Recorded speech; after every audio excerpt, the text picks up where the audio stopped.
Ah! Yo, hello everyone! Hopefully that wasn't weird. I swear, starting like YouTube streams are like the weirdest thing for me, but anyway, we're getting through it. Welcome in, everyone. Hope everyone's doing good. I'm just announcing that I'm live. Okay, we're all done. Nice. See how fast that was? Speed. I am speed. Okay. Sorry. What is new? What is good? Today we're gonna be doing another freaking epic dumpster fire DF podcast. It's lit. I'm excited. Mod, let me know if there's any issues with the volumes, but I think it should be okay. I did test it. But yeah, today we're gonna be talking about why I got into VTubing and some things that I ultimately regret with VTubing. So I'm excited to chat about that today because I realized that there were a couple of people that were interested in why I got into VTubing, and I never really like thought about it, about the fact that like I've always like kind of said it once in a while on stream, but never like really like, hey, this is exactly why, and here's like from start to finish why I got into VTubing. Essentially, I never like actually went into like detail on that, so I'm excited to kind of be talking about that today and hanging out pretty much, and obviously talking about some things that I ultimately like regret with things that I did with VTubing, you know, certain directions I decided to take that I kind of wish I didn't. I think like at the end of the day though, I try not to regret the things that I have done, but it's hard. I think regret can be like a strong term. Obviously I use it for like the clickbait nature that it has, but it's a strong term, you know. It's hard to say like if I truly regret these things or if they're just things that like, you know, man, I really could have just spent my time doing something more effective, you know. And sometimes it's things that are necessary to learn. So it's hard to say, but there you go. As usual, I will not be engaging actively with the chat due to the nature of the podcast style. But I will be seeing your guys' comments, and I do appreciate it. If there's any experiences that you want to share and talk about in the chat, you're more than welcome to do that.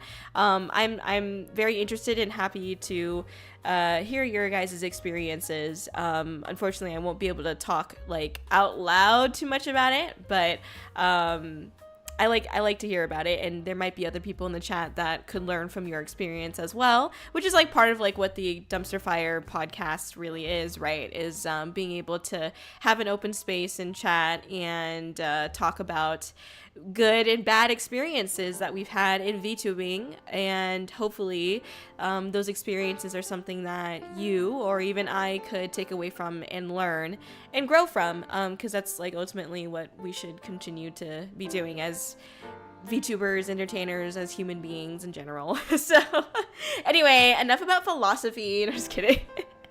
Anyway, yeah, I guess to start off, talking about me, it feels weird to talk about like my story because like I don't know, it feels almost like I'm being narcissistic, but the people asked, okay, the people wanted it, so I'm gonna give the people what the people want. Okay, I'm just messing, but essentially why I got into VTubing. Thank you for your interest in me and for your interest in like the reasons why I'm here. But yeah, I would say the main reason is because I really enjoy telling stories, playing a character, and I love having something to be my creative outlet, and I felt like VTubing would be the perfect creative outlet for me. But to like start at like where I think some of this really began, if people are curious, basically I've always like been creatively inclined, I would say, ever since I was young.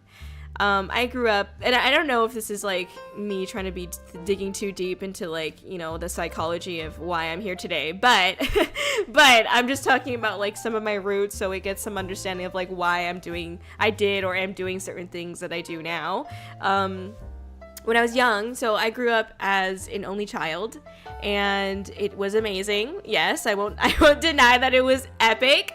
I am spoiled, thank you. No, I'm just kidding. But you know, part of the tough thing about, and I don't want to say there's like a bunch of, you know, awful things about being an only child. There's an ups and downs of being whatever. But like for me, it was kind of lonely, and I think the only way that I got out of like that loneliness was through creative outlets. Like I used to do role playing, but through like writing. I don't know what it's called. I can't remember the actual term, but like, you know, writing stories with other people.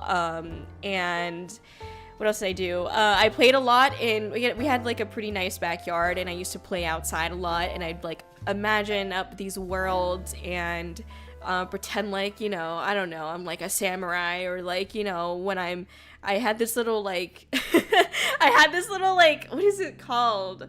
It's not like, you guys know like those little cars that have like an electric battery in it and you can like drive it around, like the little kids could drive in those and stuff like that. I had something like that. It was a little bit more like durable, and it wasn't like a car shape. It was like, I don't really know how to explain it. But I would sit in that, and I'd pretend like I was like a farmer. I was like racing and stuff like that. I was going literally like, you know, 5 miles per hour. But anyway, you know what I mean? Like I would have a really, I felt like as a kid, I had a big imagination because I didn't have anyone else to like play with, you know?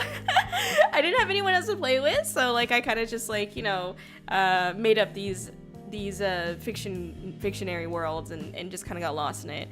And yeah, it's imagination, right? And you know, but I don't want to make it seem like, oh, I had more imagination than you know, growing up. But it was just like a matter of like I didn't have anyone else to play with, and you know, like sometimes my mom would join me in my imaginary worlds. It's funny because I feel like I was just talking about this with like a buddy of mine not too long ago, but my mom was really supportive of me exploring these, you know, worlds that I that I would get lost in.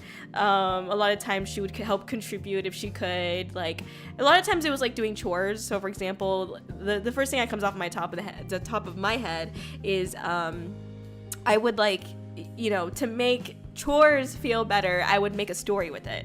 So for example, I'd be helping like my mom out in the kitchen and then like cooking and stuff like that, and I'd be like, hey mom, like I'm a chef and you're like my assistant chef, and like we have to like feed we're making food to like feed my Pokemon, basically. because I loved Pokemon when I was a kid, and my mom was like, yes, absolutely, like totally there for it. So, you know, showing me what to do, giving me like, you know, the spatula or whatever, right? Like you know, she was very supportive of like this imaginary world that I would live in. And I'm so blessed to have a mom that was supportive of that, because even into my like, you know, high school to college years, she was very supportive of that, because I mean, as everyone knows, pretty much at this point, I ended up majoring and getting a degree in English with the emphasis in creative writing. And I think like if I didn't have parents that were supportive of like whatever I wanted to do, like they were literally just like, get a degree in something. Like they didn't care what I got a degree in, they just wanted me to do something. And I decided to do the English degree, and they were totally supportive of that, even though like I knew that like, you know, most people associate the English degree with like teaching, right? But like I knew that I wasn't gonna be a teacher, but I still wanted to pursue the English degree, and I didn't exactly know where I was gonna go with it yet, but like my parents were pretty supportive of it. My mom more so than my dad, but you know, it's okay. Little details you don't have to talk about. Anyway, I'm just joking. So my whole life I've been pretty like blessed to say that I've had a support system or a family that you know, assists me in pursuing the kind of dreams that I have creatively. Now, when I was as I was like doing the roleplay stuff, you know, the writing roleplay stuff, a lot of it was on Facebook, and which is funny. It's just such an old thing. Anyway, sorry. And it was nice, you know. And there would always be like I had 3 characters, or what do they call it? OCs. I had 3 OCs, and I loved them to death. And I would always create like edits for them. And if you don't know what I mean by edits is basically like kind of like photoshopping like anime photos to like fit your character. So like you would, I don't know, change their hair color of like an anime photo, or like the eye color, or add like a pattern or like a tattoo on their arm or something like that. So like I used to do a lot of like edits like that, and I used GIMP, which if you've never heard of GIMP, it's like the free version of Photoshop, and it really sucks, but it's okay. I loved GIMP, okay, and it was great. I used GIMP a lot, and that was like one of the first like creative things that I started doing. I would say was like, it wasn't, I don't want to say it was art, because I feel like that'd be disrespectful to the artist community, but it was like, you know, coloring books, but a little bit more advanced, and editing, you know, photo manipulation and whatnot. And I did that quite a lot for my like RP characters, and and that was fun. And then that kind of evolved. I started when I was like, what year was this?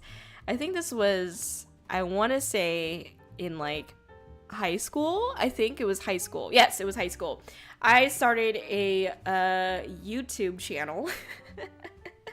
Look at me. Now I'm coming back to my roots on YouTube. But I started a YouTube channel in my high school years, and started editing videos and whatnot. I think this was like around the time that, you know, like vlogging, I mean, not that it's not popular anymore, but you know, vlogging was super popular, and just like like video game playthroughs and commentary was really popular. I think it still is now, but I just mean like I was really inspired by those like videos, and seeing these like really cool YouTubers like, you know, do different kinds of fun activities, and I was like, man, I want to do that.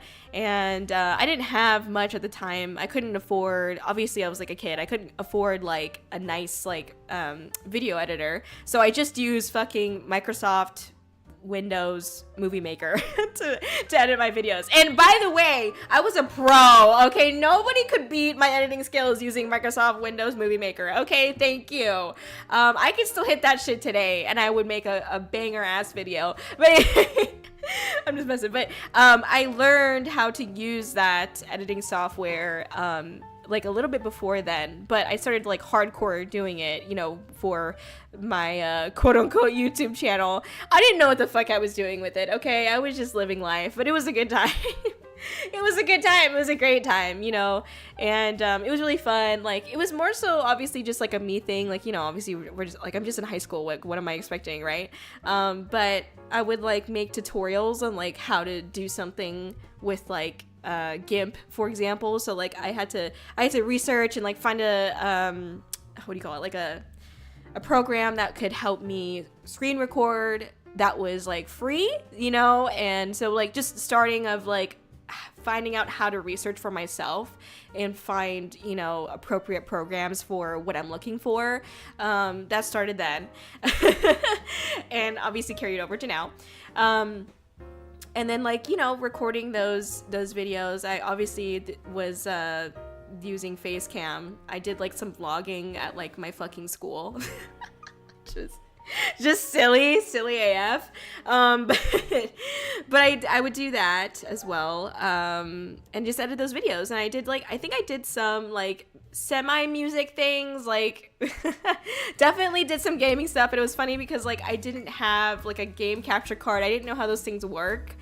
So like I would have 2 cameras set up, and one camera would be facing like me, and sometimes I think the videos that I had up had another person with me, like one of my friends. So we would be sitting on like the couch, and I'd have one camera, you know, facing us sitting on the couch, and then the other camera looking at the TV screen.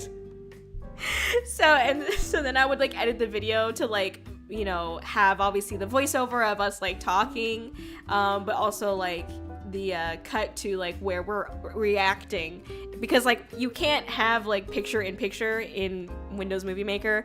At least I think you could. I never figured it out, at least. But anyway, so that was fun. That was a great time. That's a really janky way to do gaming like videos, and like there was a glare like on the screen. It was bad, but but it's the attempt, right? It's like it's trying, and you learn, you know. And it was it's funny to think about those days, and then see where I'm at now, about how far I've come and how much more I know now. So again, I'm just talking about where it started and how it's going. Anyway, so I used to do stuff like that, and that was really fun. I had a lot of fun doing those things. I did like outfit things too, like OOTD stuff. Like I think even from the get-go, I knew that like I wanted to be like a variety entertainer. Like I didn't want to just do like one thing. I really wanted to do like a bunch of shit. And because I would get bored. For like just knowing me, I'd probably get bored. So I was like, I just want to like do everything, you know, like so yeah, that's what I did in high school. And then when I got into university, I think like, I wouldn't say that I lost my creativity spirit. Oh, sorry, let me rewind a little bit more, because I just realized I forgot something. So I obviously, like I was in, this kind of relates, which is why I'm saying it, but I was in cheerleading for like 5 years. And that contributes to like, I think, having energy and like trying to know how to use it for like stream. It contributes to dancing in my chair, thank you. And obviously, like I really want to do a Zumba stream. Still, I know maybe some of the new people don't know this, but it's like a dream of mine to do like a Zumba stream, because I think it'd be really fucking fun. But that's something that contributes to that. I love to dance. I was also in jazz dance towards the end of my high school years, and that was a lot of fun. I absolutely enjoyed that. It sucked though, because it was like they didn't have that class available until like my last years of high school, and I was like, god damn. Anyway, sorry. It's like, why isn't this a thing now? Anyway, so sorry, I'm like going on the place. Oh yeah, so I was also in theater for about 2 years. I was in a musical. It was a very strange musical. I was also part of like this thing called the Outrageous Music Gala, aka the OMG, and that was cool as well. I have some leadership experience as well, and like not that like this is necessary, but like I think leadership experience is important for being responsible for your own stream, and like what needs to happen at an organizational and technical level. I think like running a club, I was a VP of Video Game Club, and then I was president of GSA, which if you don't know what that means, Gay Straight Alliance, and there was a lot of like planning and organization, and obviously getting people together, which is also like it's amazing how, like, I guess because like I always grew up with like being able to do it, that I didn't realize like how hard it is to really like have people come together. And like now I understand it more, but I still find it surprising how, like specifically with VTubing, how many times I see VTubers like not know how like to plan. Like especially like a collab, you know, it's interesting. But I was always like the person that like planned like, hey, let's go out, you know, to eat, you know, as like a friend group, or like, you know, go have dinner. Like there's just one year that like we didn't go to homecoming, instead we had like our own homecoming, and like we like rented out this like outside area of like this restaurant near my hometown, and like it was really nice. It was a good time, but I fucking had to organize all that and get everybody together. You know what I mean? So that contributes, right? Because it's like, you know, again, I had to learn those skills, and I think ultimately contributes to why I got into VTubing, because like I have all these abilities to manage all these things. Anyway, sorry, going a little bit off track there. I was part of a choir for like 3 years. I think it was 3 years. God damn, was it 3 years? Oh my god, that's a long time. I think it's 3 years. And that was cool. It was 2 or 3 years. No, it was 3 years. It was definitely 3 years. I was part of choir for 3 years. I wrote songs while I was in middle school.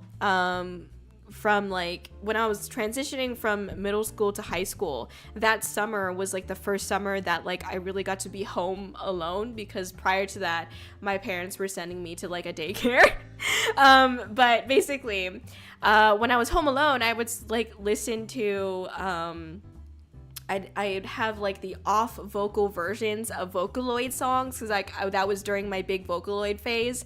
But I would listen to Vocaloid songs that like I mostly didn't know, because I didn't really like, for example, I didn't really listen to like Hatsune Miku that much. I was a big Megure and Luca fan, so like I would just like find some like Hatsune Miku like songs that I never listened to, and I would just find like the off vocal version of it, and I would like freestyle to it. I would just like sing whatever came to mind. I would practice using my voice, and let me tell you right now, I fucking could not sing for shit, and I still feel like I can't, but like, you know, to a certain extent there's always like you know, growth that's needed, but I really like I feel like I sucked really bad back then, but it was all about practicing, right? So I started at a very, I wouldn't say young or impressionable age, to start creating my own music, in the sense that like I created my own lyrics. I found melodies to songs, you know, things like that. So I started around then, and then obviously I was in theater and choir, where I actually like performed I think 1 or 2 original songs that I wrote. And I did the piano accompaniment to it as well, which was cool. So I that's like contributing to the musical part of it, if anyone is curious about that. But essentially I was always working on like creative things. Like I really liked doing different shit to really get me away from from whatever the day-to-day was in school, right? Anyway, then when I got into university, I kind of like, I don't want to say lost it, but just my priority was school, obviously, and it's really fucking stressful. I was on quarter system. Unfortunately, as most college advisors go, they were very unhelpful. There was, I think after my first year, or my freshman year of university, I was like being threatened on, like, I was going to get put on academic probation because they did not communicate with me at all. I went, it's crazy. I think I told this to y'all already, but, and I'm going on a fucking tangent here, but I'm sorry. We were required to see our counselor or advisors like once a quarter for our first year. And I went that whole year, and everyone said I was fine, and then the end of the year comes and they're like, oh yeah, you're gonna get put on academic probation. I was like, what the fuck do you mean? I mean, what do you mean? No one told me. Like, what the hell? And it was because of this fucking like stupid minimum unit requirement, and I didn't have enough units for that year. And I was like, well, why didn't someone tell me that? And it's crazy because like the minimum requirement for the quarter was like, I don't know, let's say it was 10, right? But then like at the end of the year you had to have 50. So it was like, how is it possible that there's like 3 quarters, and if you're not including summer, and you expect me and the minimum is 10, but you expect me to get 50 by the end of the year? So it's like, really the minimum is not 10. And it's funny because after I got into, like, once I was in my final and senior year of university, they changed it. They changed it to like actually like 30 or whatever, where it makes sense to have the minimum requirement be that. And then, like, at the end of the year, okay, you hit the minimum requirement. Like, doesn't that make so much more sense? Anyway, it was just so dumb. Anyway, so the reason why I bring that up is because that happened. And then there was another situation where, and this is me, like, really talking about something that affected me a lot, so bear with me. But I had this one class that I was doing not too well in, and I was struggling. And I did this one essay for the class, and it got like a pretty shitty grade. And the comments that I got back were basically because it wasn't following like I was going far outside the box, basically. Like they felt like I wasn't following what the curriculum was being taught in the class. So then the second essay that I had to do, I was like, okay, let me like actually like, you know, follow more so of everything they're talking about in the class. So I'm like, I wrote the essay, and then submitted it, and then like, I don't know, a month later I basically get these fucking threats that was like, you need to go to the, what is it called, I can't remember, but it was basically like this section of the university that's like for kids who are like committing plagiarism and whatnot, just like not, they're just breaking some laws and shit, right? So I was like, what? So the TAs of the class submitted my paper for plagiarism and claimed that I was plagiarizing some of, like, I don't even know what it was. I can't even remember. I blocked it out of my fucking memory. But I went to my appointment to go talk about what happened, and I was trying to explain that, like, well, it's because I got a poor grade on my first one, and the reasons why were because the TAs told me that I wasn't following what was going on in the class, so I wrote this one that was closer to what we were following in the class. And the lady was just like, you did this. So I felt like I nearly got fucking kicked out. I nearly got like fucking, yeah, it was pretty bad. And I was so scared that I was going to get fucking shit on, basically. Because I think that time, I don't remember, but because I blocked a lot of it out of my memory because it was really bad. I was a really bad headspace then. But like, I think they were putting me on academic probation because I did that. And I had to like go to like this like, these I don't want to say it's like a classes, it was just like one weird like get together of like, here's what plagiarism is and what do you think this means, right? And like we had to like, it was funny though because I was like the only person, there was like a couple other people who I guess were also committing plagiarism, I don't know, and like there were a couple other people at that table, and there was like these two people leading the conversation, like whoever the staff was, right? And they're asking questions like, well, what is this, what is that? And I was the only one that was answering. I was the only one raising my hand and like saying like, well, this is what it is, because I know what plagiarism is, and I wasn't doing it. That's like the shittiest thing. And the shittiest thing too is that I wasn't able to refute my case. Like I wasn't able to like, hey, this is like what happened. Like I even had proof to like show, and like the lady did not want to see it, which is like, okay, well, this is what happened, you can't refute this, like there's nothing you can do. So I'm like, okay, well, that's great. So A1 anyway. And it's funny because like after that session that we had with like the staff or whatever, we had to have them like fill out this form because like we had to prove that we went to the class or whatever.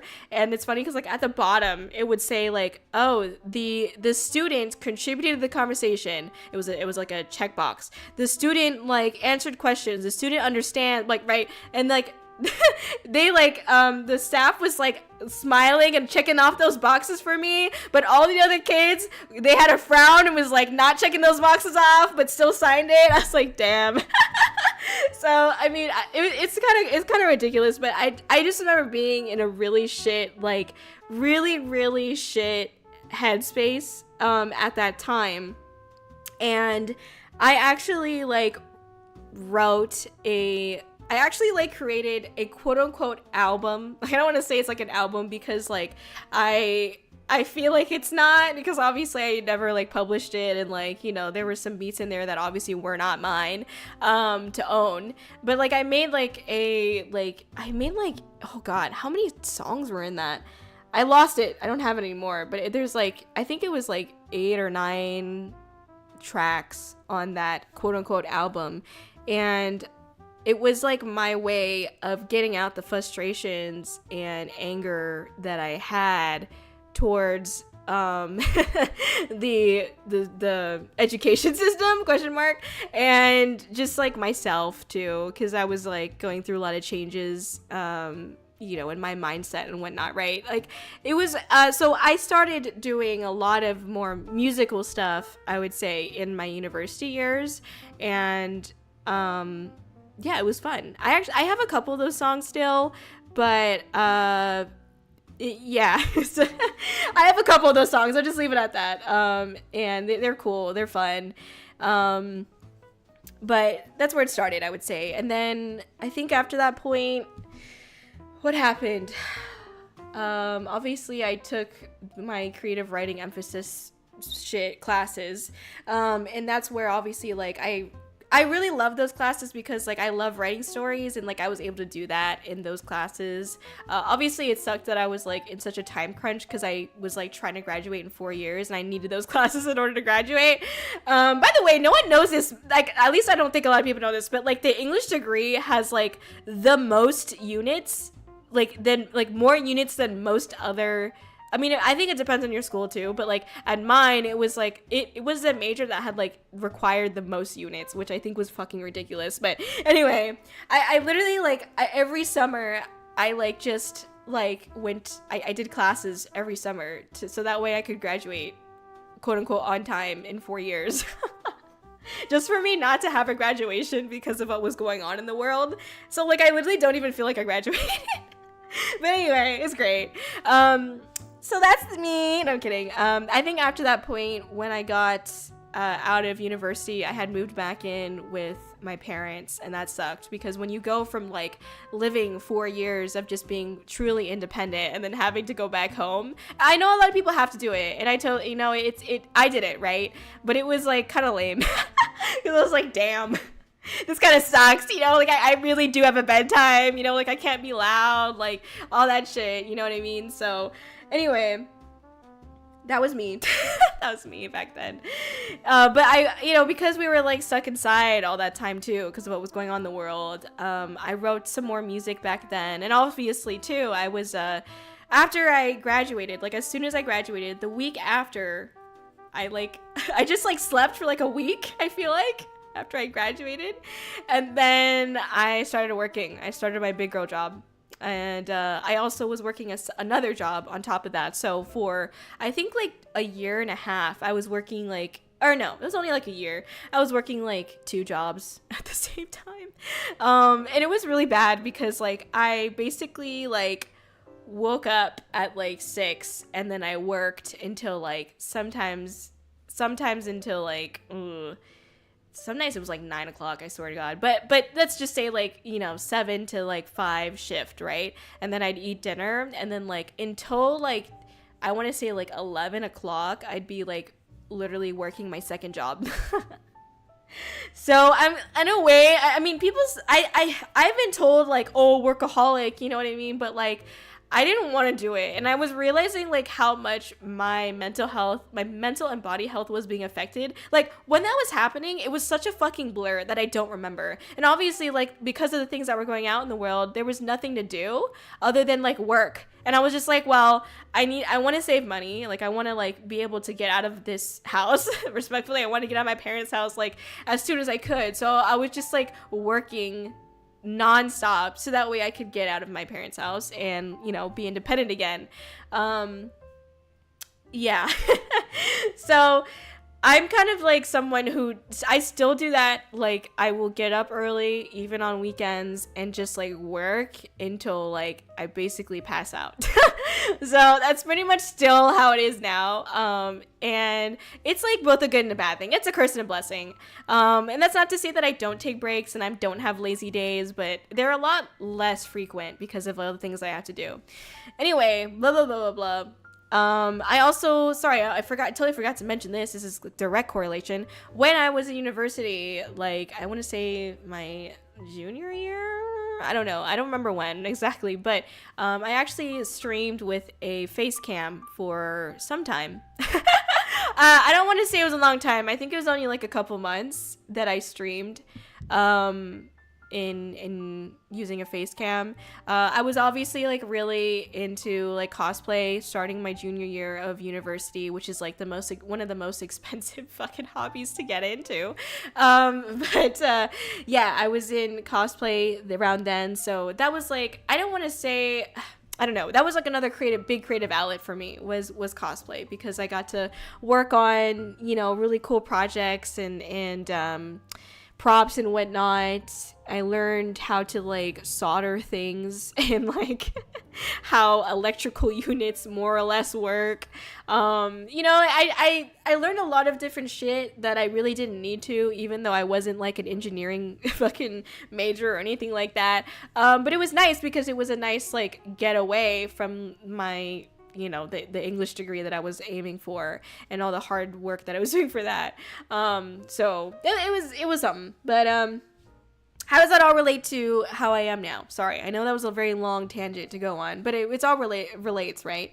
So how I got into VTubing specifically, I have a friend who I've known since like high school, and it's funny because like they're like the only person or one of the few people that like I'm still in contact with from high school. And during high school we weren't really that close, I want to say. Like we knew each other and we like talk and like hang out once in a while, but like we weren't that close. But for whatever reason we got really close like after high school, and we hung out and like we were going through a lot of the same things together. We were going to university together, or not the same university, but like we were experiencing university together. We were experiencing going straight into our career together as well. So I think we like really bonded over like those kind of like the fact that we were growing together in our own lives, and then we're able to come together and talk about like how that growth has been for us. So anyway, I hung out with them one day and she was like, yo, like have you ever heard of like VTubing? And I was like, what's that? Because like we liked anime. We went to like a con together. It was a good time, and so she knew that about my interests and whatnot. And she was like, yeah, like I actually think you'd be really great at it. And I was like, oh really, like what is it? And she told me about HoloLive. She told me about she told me about like the funny songs that they do. She knew that I was like I did music stuff, right? And so she told me about all these things about VTubing, and that the streaming, and like they use these avatars and this and that. And I was like, oh my god, like that sounds really cool, and she was like, honestly, like when I found out about this, and like when I was like getting into this, I was like, hey, Kōri would be really great at this. And I was like, damn, that's so nice of you to say. And so basically like that night, like I was like full force researching about VTubing. And the next day I made the decision that I was going to pursue VTubing. And I think in 3 days time I had created Kōri. So that was literally how fast that is how fast I jumped into the VTubing world. And I knew absolutely nothing, right? So I was trying to figure out, like, there was a lot of things, like, how do I had to find out on my own. I was like, how do I get a VTubing model? Like, where do I do that? And like, I have never used Twitter. I had used like Instagram for like my cosplay stuff. That was like kind of the only fucking social media that I knew how to use at the time. And so I never used Twitter, and I didn't know that, like, I didn't know how big of a community there was for like artists on Twitter, and you could commission a bunch of people there, and I didn't know that. I didn't know how Twitter worked, and I didn't fuck with it. So I ended up like having to go to like another third-party website, to Fiverr, to find like somebody to do my VTubing model. And obviously I had to find someone that I liked the art style for, but also and could be like a good artist for Kōri, but also wasn't that expensive because I didn't know how long I was going to be doing VTubing for. Like, I didn't actually know if I was going to like it. Like, I had a feeling that I would, you know what I mean? But I wasn't sure, like, was I gonna stay in this for a couple months or like years, you know what I mean? And I didn't want to get something that was super expensive and regret it, because I was like, I don't want to do this anymore, you know what I mean? So I decided to get something that was like within my budget, obviously, and a decent art style. And that's how Kōri was born. And at the same time, I started trying to do things on Twitter. I don't know if I ever told you all this, but I think I have. But like one of the jobs that I worked prior to VTubing was being a social media manager. And so I'm not here trying to toot my own horn. I'm just saying that like when I got into VTubing, I already had prior experience and knowledge of like how social media works in general. So like I was able to kind of implement those things already. And this isn't to toot my own horn. I'm just explaining that like it is a very like difficult learning curve. And I'm just saying that like some people say like they regret like not marketing or promoting their VTuber persona sooner or like a better way. And I'm just gonna be like from someone who like really does have like professional experience, like there is no real like answer to like social media. So like sometimes it really is just like you get lucky, you follow trends and you get lucky. Like again, like it's at the end of the day, like market yourself and promote yourself the way that you feel comfortable, and you will attract people who enjoy that kind of like your content basically, and that's what you would rather, honestly, like is that not what you would rather like want anyway, is people that are here for you and not like, I don't know, boobs. I don't know. That's a random thought, but not that there's anything wrong with that, but anyway, sorry. Yeah, so it's always difficult, and I was lucky to have experience already, but it didn't make it that much easier is what I'm trying to say. Because it's a whole like different like industry, say like if you want to call it that, like it's a whole different community. So I started doing that, and I researched pretty heavily. Like I still have it actually. I have a spreadsheet of indie VTubers and like bigger, corporation VTubers like Whole Alive, Nijisandri, as well as the indie VTubers. And I had a spreadsheet of basically how they debuted, so like notes on what they did for their debut, notes on like what they had for it or what they have for their stream. So for example, they had like a logo, they had a starting soon screen, they had a intro video from like the going from their starting soon to their actual stream.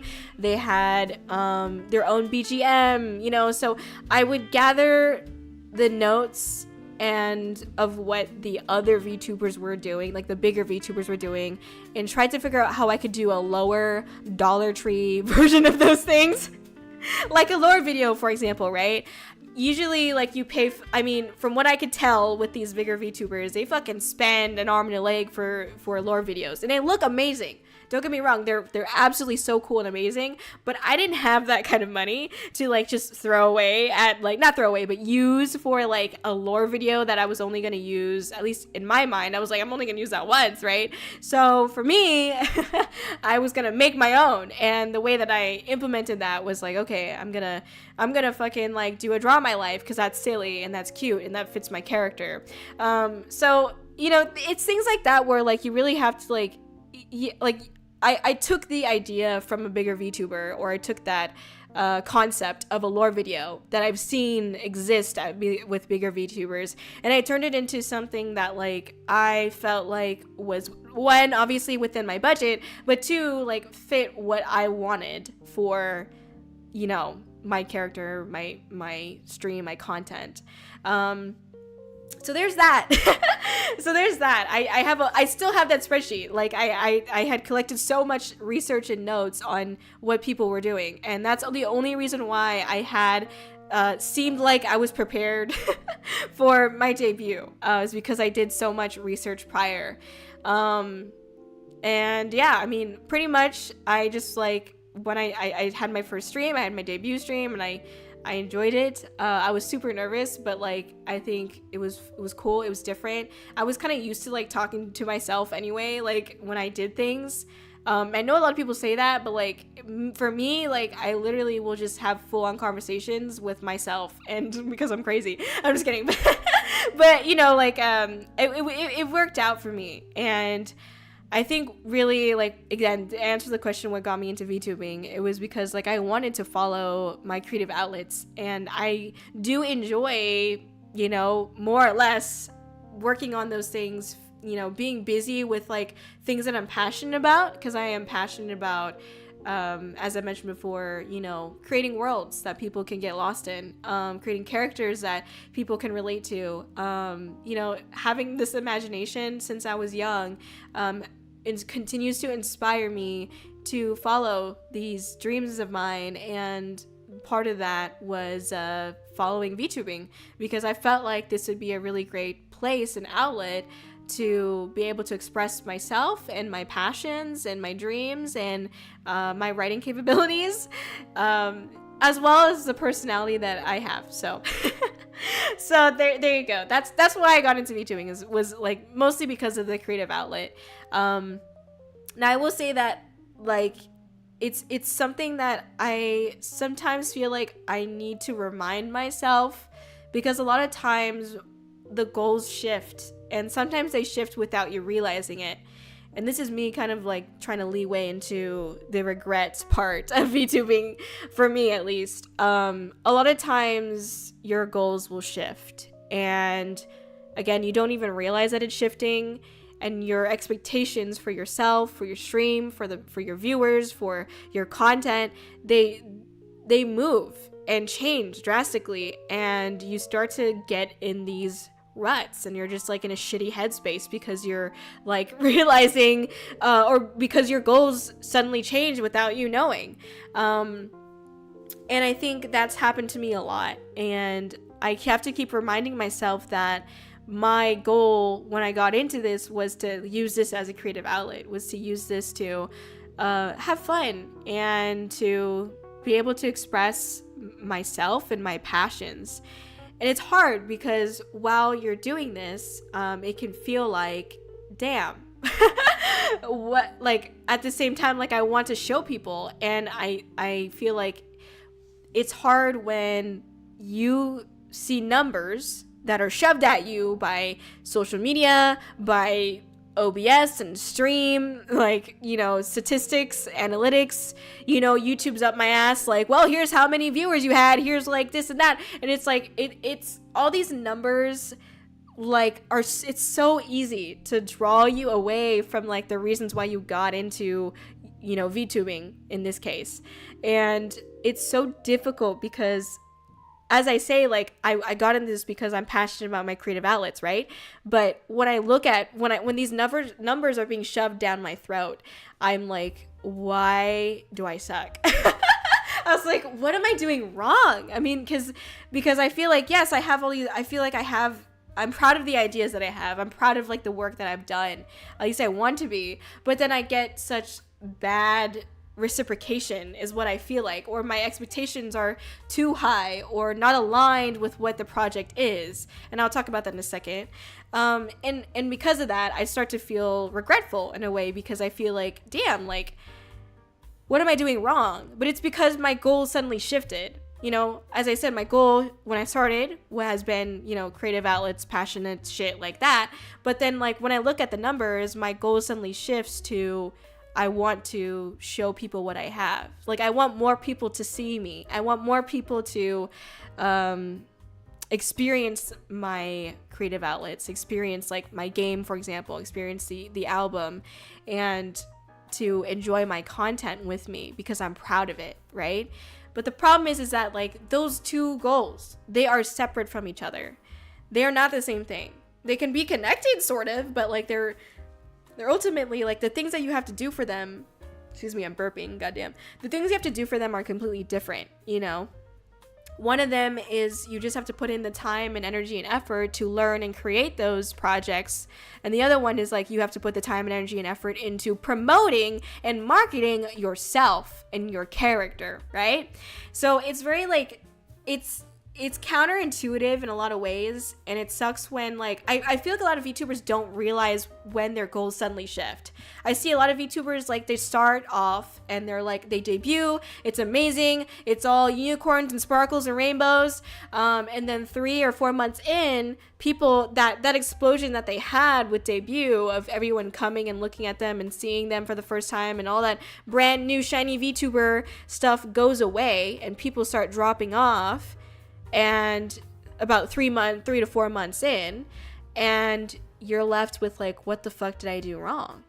You're left with like regrets in a way. Like, what is it, because I changed this? Is it because I decided to stream that? Is it because you're left with a lot of questions, and that's what my song Post Debut is about because that's what I experienced, and I think a lot of VTubers could probably relate. But it's because, again, your goals suddenly change. At first your goal was probably like, okay, and this is just an assumption, right? Your goal was probably like, let's do VTubing, like I'm gonna have fun and just like, play games and enjoy the streaming stuff, right?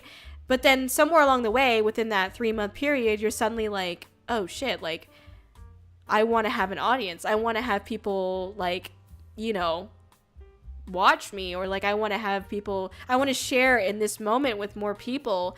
And when those people start to drop off, you're like, what the fuck did I do wrong?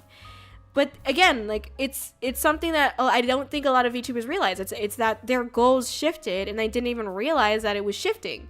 You got into VTubing for a reason, or for one reason, and within that 3 or 4 months, you see changes, you see numbers, you see whatever, and your goal suddenly shifts and you want to do something else, or you realize that you feel like you're doing something wrong, and so you stop doing it altogether.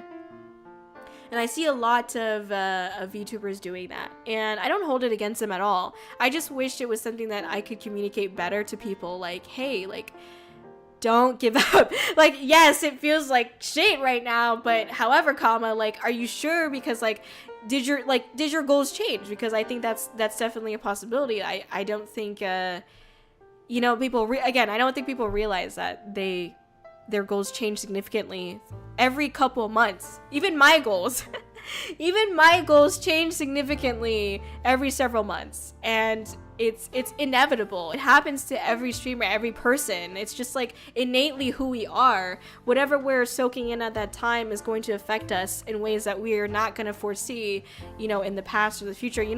We don't know. And I wish people didn't I know it's easy, and it is okay to soak on those feelings of like, damn, why did I do that? Or like, reflect on those feelings and understand what happened. But I just wish people wouldn't like stop there. Like, okay, don't just stop at like what happened, man, this sucks. Let's like go a step further. And it's like, what is it that I want to do?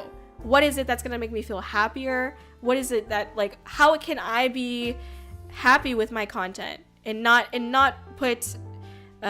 expect happiness, my own happiness, from other people or from other, whatever it is, other outlets. So anyway, that just goes into that. And I think it's, again, fair, like, when you feel those things. And I just hope that you take time to, or anyone, any VTuber, entertainer, takes time to reflect on their feelings, and instead of like, pushing the red button, be like, okay, what can I do to improve or change or whatever. So what was my goal? What is my goal? And constantly, it's just a matter of like reinforcing yourself. And it's weird, but that's what I've experienced, at least. So anyway, let me take a swig of water because I'm talking for a hot minute, and then I'm going to talk about some of the things I regret.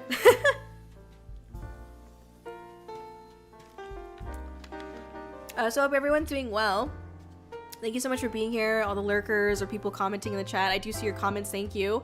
As I mentioned in the pinned comment, since this is a podcast style, I will not be engaging actively with the chat, but I do see your guys' wonderful comments. Thank you for contributing. And obviously, like, if you want to share your experiences, please do, because I will be reading it, internally.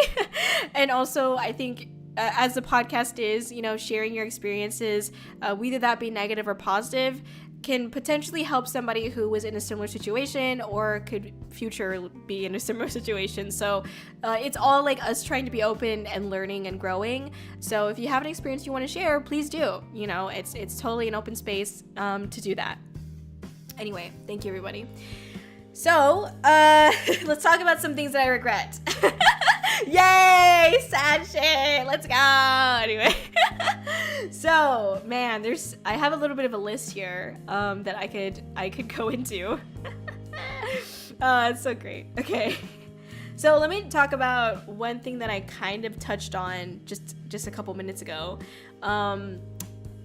I low-key, high-key regret doing an album. And I know that like that sounds maybe preposterous to like some people, but I know I've talked about it a couple times on stream, but in case you don't know the story behind the album, I did music for fun, you know, and I was like, this is great. I'm having a wonderful time. God damn, what the fuck is going on? Jesus. Anyway, sorry. Someone's got a small pee-pee. Anyway, sorry. So basically, I was doing music for fun, obviously, and I started doing, you know, I started working on a album because there were people that were like encouraging me to do that because I had already released music, and I was like, you know what, why the fuck not? I did it when I was in university for fun, and I can do it now. So I decided to pursue that. Now the problem is that I think my expectations, or I know that my expectations going into basically creating and releasing the album were far from what I should have been. It was pretty bad, you know. In my mind, you know, I was thinking, oh, well, this is what bigger VTubers were doing anyway. Like, for example, let's talk about Whole Alive, Mori Calliope did an album, right? And I was like, dang, like that's really cool, and like that was something that Mori, you know, promoted and marketed and helped bring more attention to them and their stream and their music, obviously.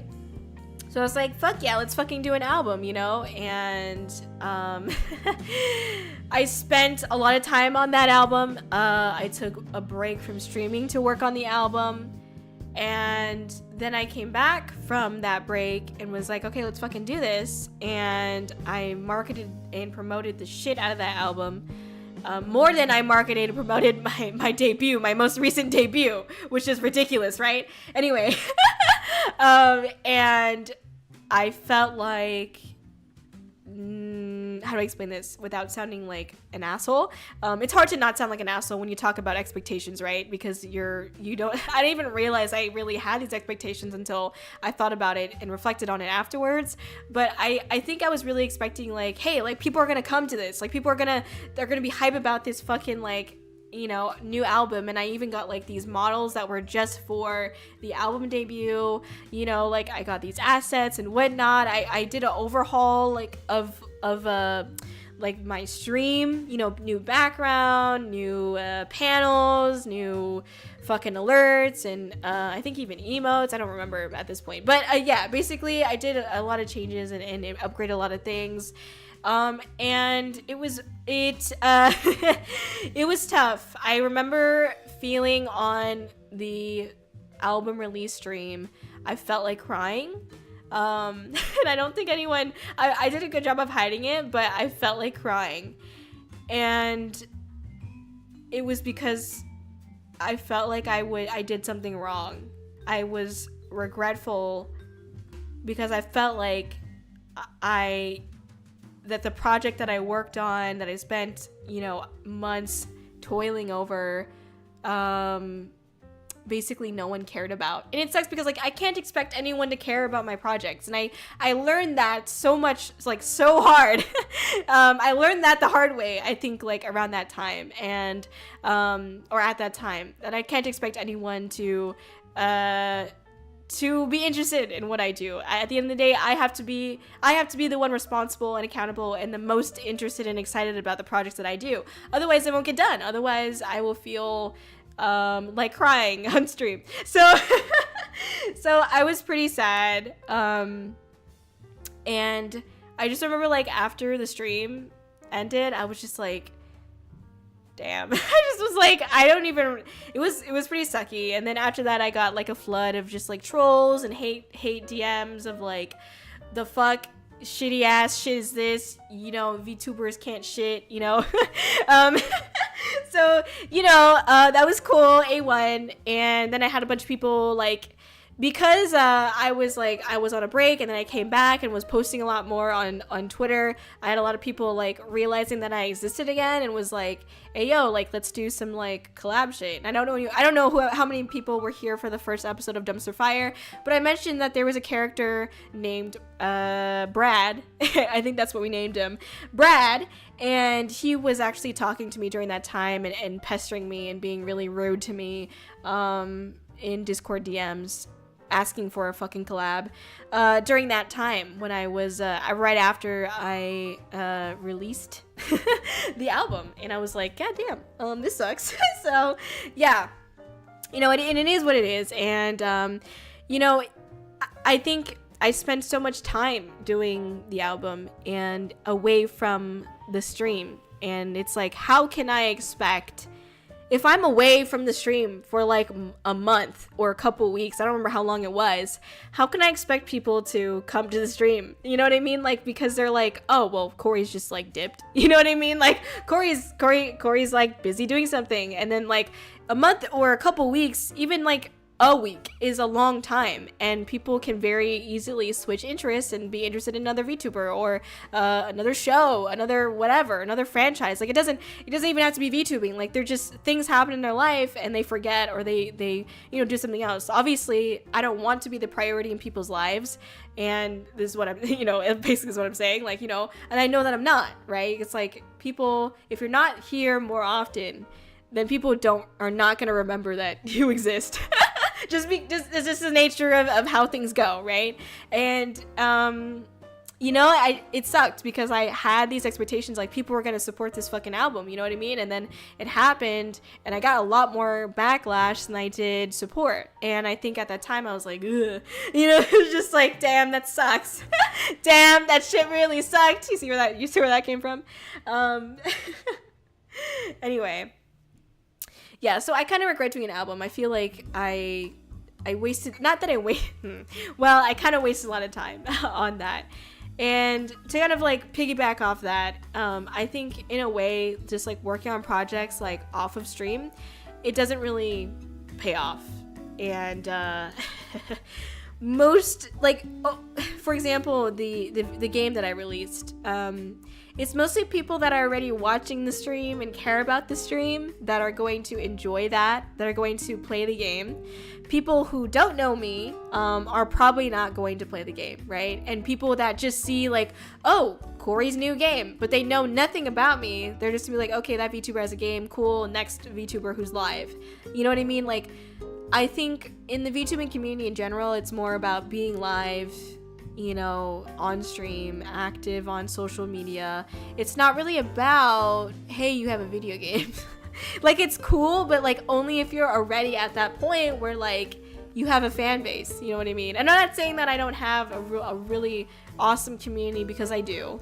I'm not taking away from that. I'm just saying, like, if my goal is to attract new people and promote and market like my stream to new folks, it's hard to do that when you're working on a project and away from the stream, working on a project that takes you months to complete, a lot of time, energy, and effort that and money that takes away from your stream.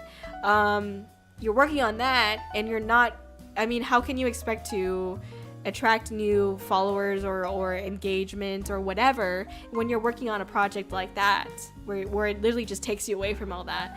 And that's what I'm talking about, like, as I mentioned before, my goals continue to shift and change as we go through, you know, my VTubing career, because like in one moment I'm like, okay, remember what you're here for the creative outlets, let's work on a fucking game.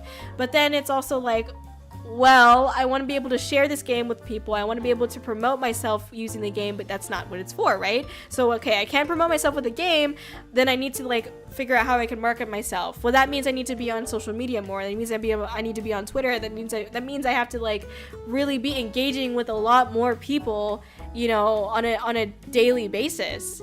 And that's, like, a full-time job in itself, right? Literally, it's a social media manager. That's literally a fucking job. And it's like, you can't, it's hard when both of those goals clash with each other as far as which one gets priority. And I constantly struggle with that. And I feel like that's something that I regret. I regret like doing projects when I'm in the mindset of like, I want to grow Kōri. I want to, like, as in like, I want to grow the stream. I want to grow the community. I regret working on these projects because they take so fucking long and take away from like me being able to stream. Because if it were up to me, I would be streaming 5 days a week right now, but I can't. Maybe even 6 days a week, but I can't because like I need to work on the game. I need to work on whatever projects I got going on behind the scenes.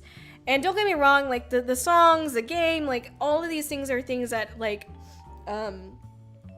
excuse me, I burped, that I'm proud of in a certain way. But it's something that I can very easily regret when I'm in the mindset of like trying to grow Kōri. Because I had to have taken so much like time off and hiatus from streaming or from social media and thus kind of like disappearing off the face of the earth, right? To work on these projects. And then like I come back to present the project and like I just cannot have that expectation of like people are going to be excited about the project because I haven't been around. You know, like why would they care? I haven't been around. Like even though I'm taking a break next week, like, you know, for like 5 days, and even that, like I'm low-key like biting my nails over. I'm like, no, what is that gonna mean? You know what I mean? Like, like what's gonna happen? You know? But it's like, you know, I have to right now because I'm like, okay, I gotta like, you know, I gotta like try and work on these projects. And now that like I know what these projects are, and I'm trying to work hard to separate these projects are the creative outlet versus, you know, marketing Kōri in the stream and the community growth, right? Now that I know to separate those two goals, it's a little bit easier, I will admit. But a lot of VTubers don't know how to separate those goals and don't realize that they're goals or don't realize that they're constantly shifting between those two. And I think can encourage sad times. I put a thumbs down, sorry. Sad times when anyway. But you know, I think it's important to recognize that, and it takes a lot of time. And yes, hindsight is 20/20, right? It's like you have to be able to take a step back after you're done with all these things to realize, okay, like this is what's happening. This is what's really happening, you know, and this is how I need to handle it, right? So yeah, I feel like this is not me saying don't work on projects. I do think it's so fucking amazing what people can do. And, you know, just to see people be passionate about projects is like just awesome. And I never am the person to be like, don't work on them. I'm just trying to say like, don't have, just watch your expectations, watch your goals, right? Like know that like sometimes the goals are separate. And I don't know. I mean, I want to see those projects. I do. I think they're amazing, and I hope that you do work on them. You know, I'm not saying don't do it. Like I said, I'm just saying don't do it and have expectations, or you know, make sure you know where your goals are, and also like you know, stay positive as much as you can and reflect on those things and try it once at least, and find out what happens. And if at least you can say you tried. At least you can say you did it. You know what I mean? And that's something that like I do now, right? When I have my introduction, I say, hey, here's Kōri. This is what I've done. I have a podcast, I have a game, I have an album. Like I can say I did those things, but I don't expect anyone to look at it. You know, it's just something that's like, here's my portfolio, you know, if you want to check those things out. But I'm a streamer and I'm a VTuber. You know what I mean? Like this is my focus. You know, like I had people like reach out to me, and I'm so like, I'm honored and I'm blessed and like, thank you for reaching out. But I had people reaching out to me like, hey, let's do like a song together. Let's do an original song together. And I'm like, you know, it's hard for me because like, I don't want to waste their time because I don't know, even like my planning is like all over the place sometimes, even though I seem like I try to be organized, I promise. And I usually am. But like when it comes to those projects that are outside of stream, I work on them independently because like I have to follow my own schedule, and I can't be bothered stressing over somebody else's schedule on top of mine, you know? And I feel like also like when it's about music, like music is a fun side project for me, an attachment to the stream, you know, but it's not VTubing. At least like in my definition of VTubing, it's a little bit outside of that. So like I just kind of like, for me, it's like I'm focused on this.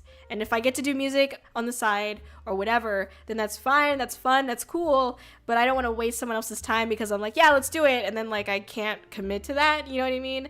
So, but thank you for all those who have asked and like reached out and tried, you know, like I think it'd be awesome if it was something that I was doing more full time. But like I've realized over the last year and a half or almost 2 years, almost 2 years that, you know, my focus really, I need to stop focusing on the projects basically. Like, I want to start focusing on marketing and promoting the stream and Kōri, and what I have. Like, I have a good foundation, right? I have the album, I have the, you know, other songs on my playlists and shit, what?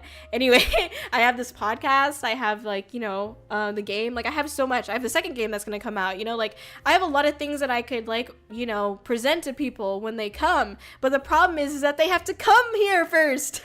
I'm just kidding. Anyway, sorry, 5-year-old. Anyway, you know, they have to be able to attend the stream and they have to be able to hear me say, hey, I have this available if you want to check it out. But like, no one's gonna know if I don't try to like branch out and like, you know, hey, here, this exists, you know what I mean? So I think once I finish the game and the next things that I have coming out, which unfortunately, like, it's gonna take until like the end of this year, basically. I am going to, like, once I'm done with all that, basically, like, starting next year, like, I'm gonna be more focused on like streaming more often, and obviously social media. So it's gonna be great. It's gonna be A1. Anyway, something there. So, let me talk about something else that I regret. But this is more of a funny story, just to kind of like break from kind of like the more serious shit that I was just talking about. So here's a funny story. This is so funny because this person actually like came back recently and I was like, what? I was like, no. I was like literally having like a moment. Anyway, so there was this person that was, how do I explain this? They were, so as you guys know, like, I'm not necessarily like an NSFW streamer. Not that I have anything against it. Like, I'm fucking chill, you know, like, you know, whatever you want to do, you do. And I respect that, right? As long as you're not hurting anybody and like, you know, saying slurs and shit like that. Anyway, but you know, basically like I found this person, the streamer, and they were an NSFW streamer. I was like, oh, okay, that's fine, right? So then, like, you know, I go on their stream, I support their stream, I'm just saying hi, what's up, and they were kind of like, how do I explain this?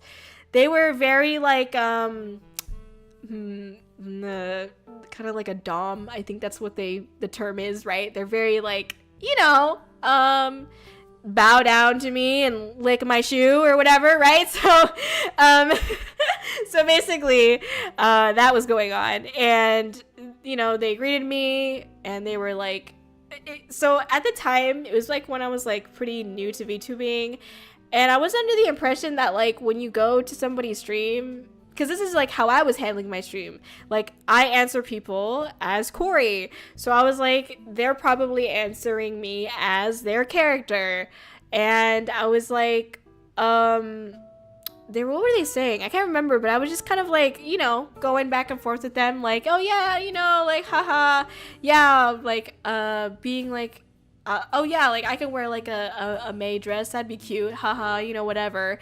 And then it was just like evolved into like, okay, now you're gonna be my maid, and I was like, well, I guess this is just like, I just am contributing to their stream, you know, like I'm just like, I'm being one of the other viewers in the stream because everybody was in on it. So I was like, I guess this is just like how their stream goes, so I'm gonna respect their character, respect their stream. And then I was like, okay, cool, right? And then they like came onto my stream and like were trying to do that to me while I was like live, and I was like, I am not that though. And so like I kind of regret, by kind of I mean really regret like trying to like cater, you know, to like their content and audience, you know, like I was just trying to like, and I didn't do this on like my own stream because I was like, this is my stream, and I thought like I was under the impression that like people understood, you know, it was just etiquette to like when you're on their stream, they're being a character, because that's why I got into VTubing, right? Like I don't fucking know, right? And then so I'm like, oh, and like when they were doing it on my stream, I was like, what the fuck's going on? Okay, I guess, right? So I realized that you don't need to do that, and you shouldn't do that.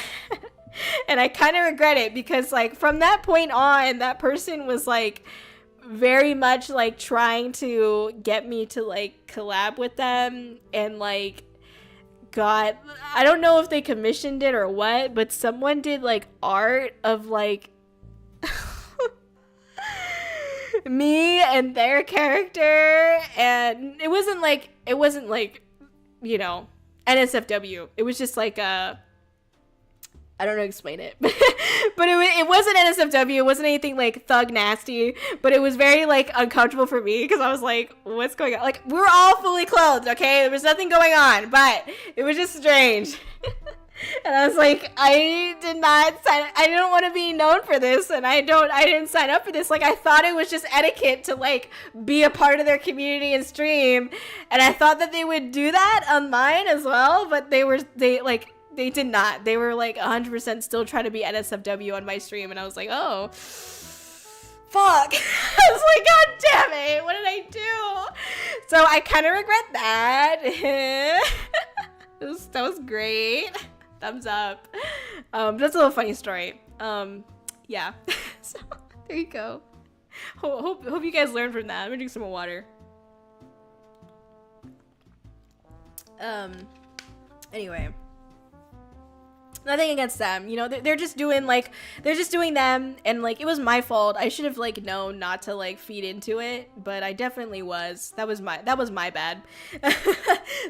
bad. But I was under the impression that was like what you were supposed to do as like a VTuber, you know. So, but yeah, I don't know, no excuses. But luckily, it's chill.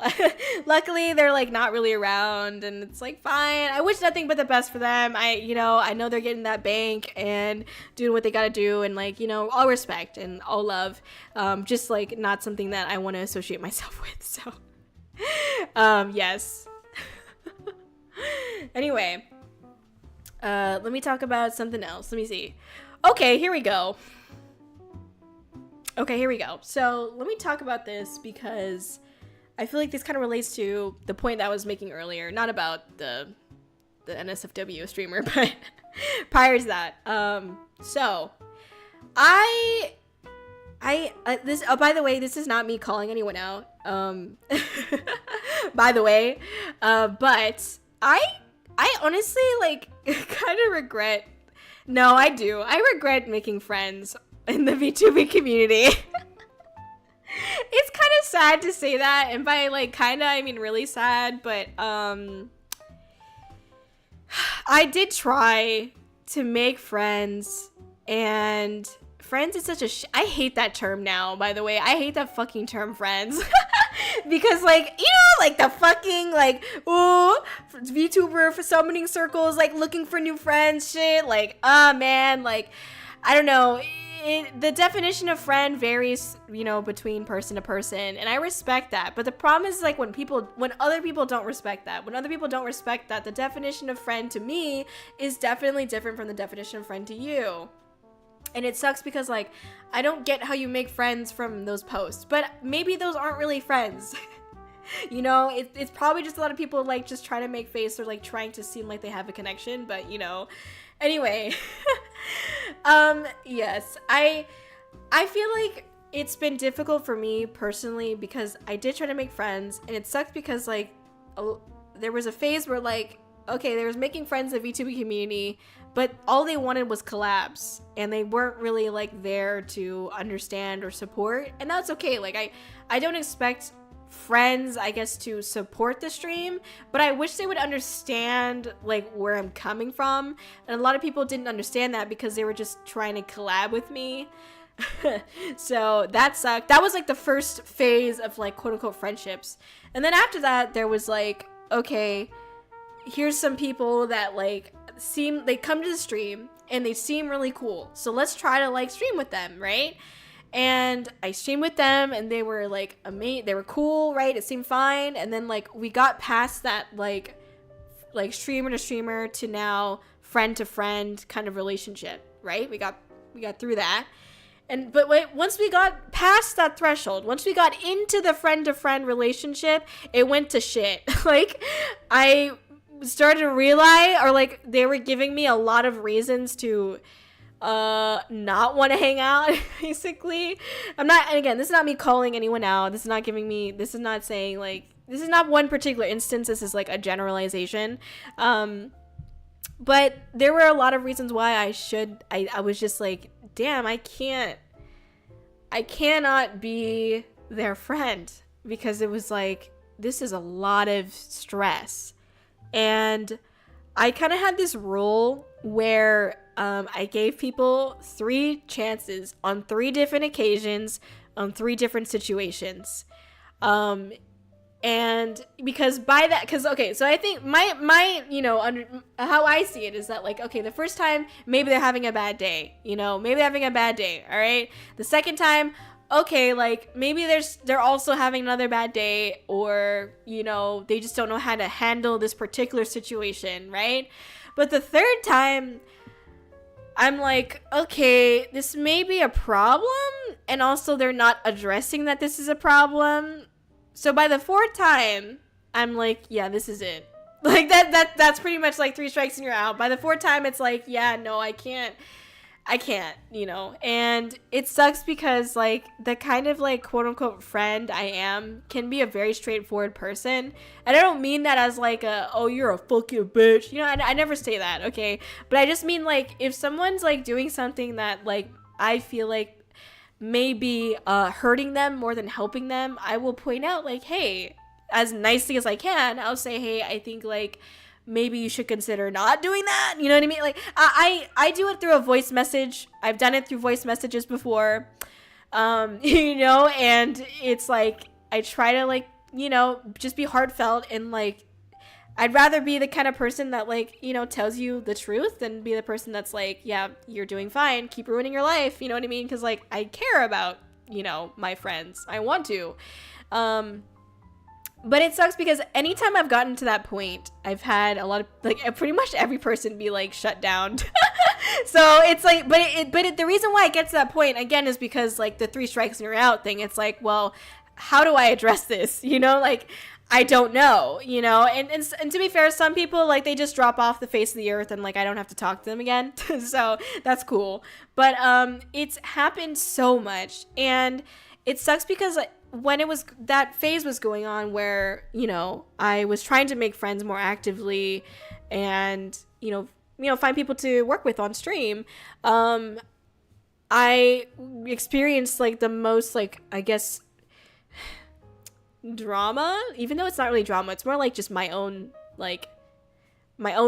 thinking and processing of things was all skewed and angry, and I experienced that, and so I ended up like kind of shutting down. I ended up like closing everything, like the DMs were closed, and obviously there were some other factors like the album release and shit that was like contributing to this these decisions, but like I ended up pretty much shutting down. I stayed away from socials, and because of that, like I mentioned, when you stay away from socials, everybody forgets that you exist. And they like, you're trying to stream, but like nobody knows that you're streaming, because they're just like, well, like Kōri's all the way at the bottom of like the Twitch sidebar or whatever, so they forget, right? And that's nothing on them, I'm just saying that that's just the unfortunate reality, right? And it sucked because it was like I shut a lot of people out, and I shut myself out the most because I wasn't allowing myself to promote and market and encourage Kōri to grow, and now I have a really hard time on social media, and I'm just reluctant to accept people in general. I don't like calling people my friends. Obviously, like I want to I appreciate people. I want nothing but the best for them. I want to support people. I will be straight with people. But like, I don't want to call you my friend because I feel like when that title is put on, I personally feel so much weight and pressure all of a sudden. And I don't know. Yeah. And it sucks because like, this is not me calling anyone out. This is just generalization. But, even, so that was the second phase that I just mentioned with like me trying to reach out and like, you know, be friends with people. And then there was like this third most recent phase where I was like, okay, there are some people that are still around. Let me just like try to keep encouraging that. And, that went to shit as well. And it's hard, you know. It's disappointing in a lot of ways because obviously like some of it's my fault too. I don't take away from the fact that like a friendship, quote unquote, is 50-50, you know, like maybe not all the time, but I like to think like, you know, I am also contributing to it. So I know that it's like partially my fault. I'm not taking away from that, but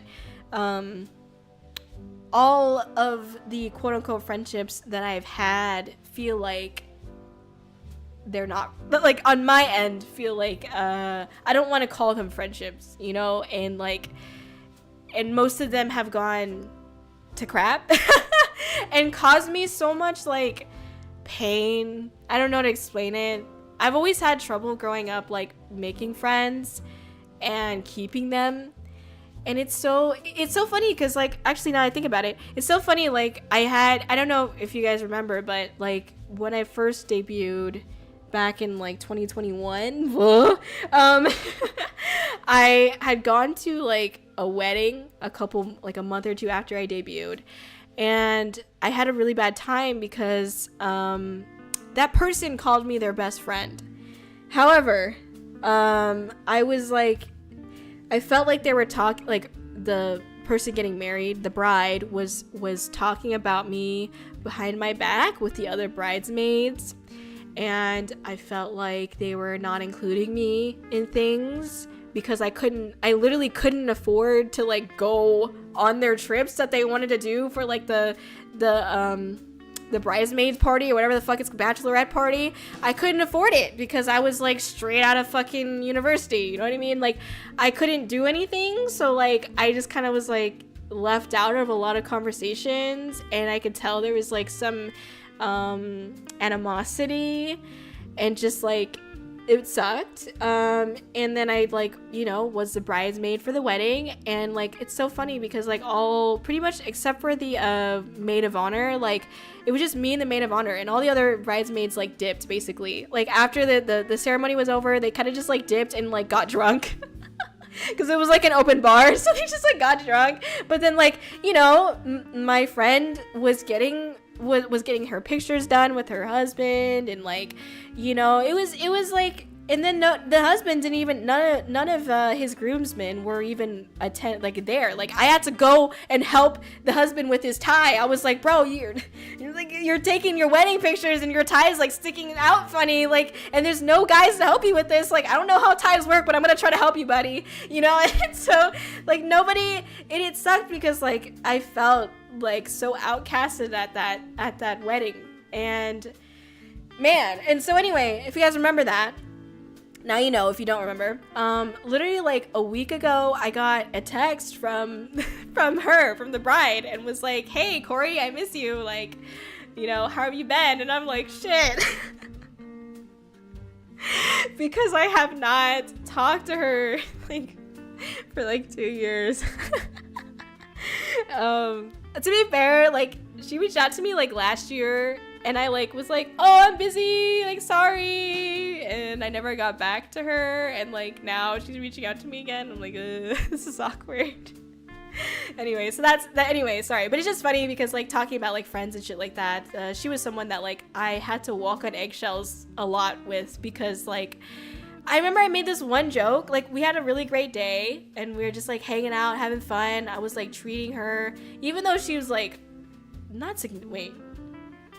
don't know if significant is the right word here, but she was like older than me.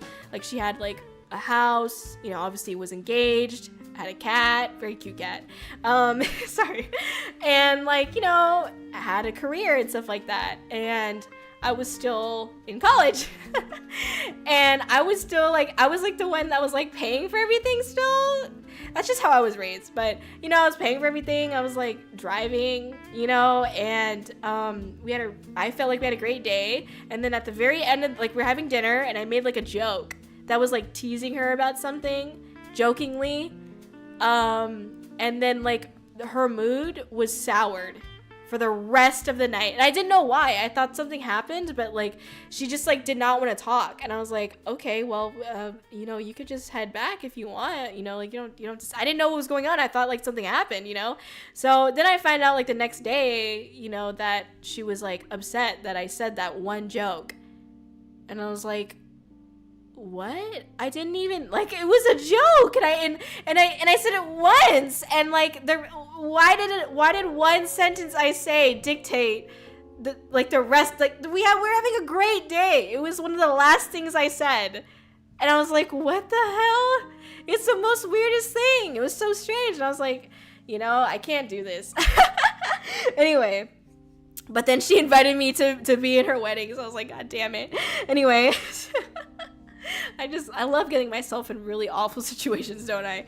Anyway, I'm just joking. But obviously, I'm honored to have been part of her wedding. And it's a strange feeling to like know that I will forever be imprinted like in a very momentous time of her life, and no longer want to be there anymore. But you know, I feel happy with what I did. I still tried my best to support her, even though there was animosity, even though there was like just weird shit going on. I still supported her, and I feel good about that, and I feel like I don't need to contribute anymore. So anyway, that's that. Pretty funny. But I think even now, like in VTubing, I feel like a lot of times, like the problem is that like I think a lot of people don't realize like my lifestyle, or like has trouble understanding it. And it's not against them. It's just like I don't know how to explain it other than like I literally just like work all day.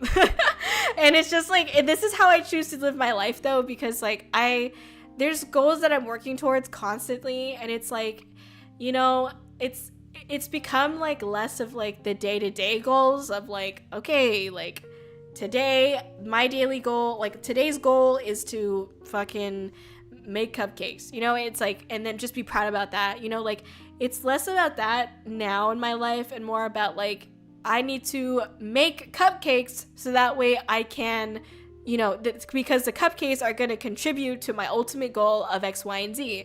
So like right now it's like I need to stream, or I need to plan next month's streams so that way I can reach my goal of like streaming more consistently, or like, you know, marketing and promoting Kōri, right? Like it's all something that like my mindset is like I work all day. All like as long as I can I work, and it's because I'm constantly thinking about like my future goal. And the problem is that I think a lot of people that I've come across like are very much still living on a day-to-day basis, and that is totally cool.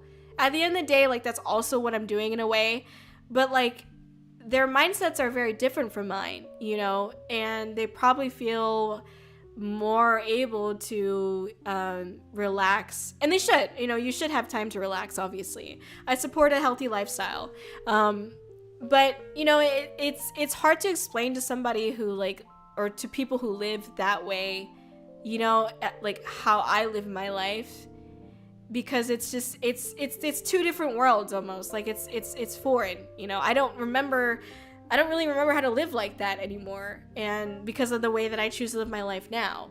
And it's just like the matter of respect. And I think I've had a lot of problems with people like trying to talk to me, and like I'm not available to talk. Like obviously like right now it seems like, oh, like Kōri's like active on social media, that means I can DM Kōri and Kōri will answer. But like, to be honest, I'm only active for those spare 30 seconds that I'm able to scroll quickly through Twitter and like comment on something, and then like, okay, back to work. And then I like, or like I'm taking a shit and I'm like on my phone and I'm on Twitter. But even that to me is like I'm working, you know. Like there's like any times I get, if I could, I would take a shower doing like social media shit, you know what I mean? Like if I could do that, but I can't, you know, and obviously there's my limits as well, right? And it's just like that, but that's the kind of person I am. You know, it's like I when there's a second to spare, I'm trying to work or I'm trying to like decompress. So it's hard to explain that to people that are like very much trying to like talk to me often or like whatever. It's like I don't check I don't check DMs like that. I'll check like public spaces like social media because like that's where I'm trying to focus my efforts in marketing and promoting Kōri. But, you know, private DMs, I'm like, yeah, I want to make sure that me and them have a good relationship, whoever that may be. But like, I'm also like, I can't cater to just one person when I'm trying to focus on these goals. So it's very complicated. And I feel bad because a lot of people, I don't think, again, don't understand that. But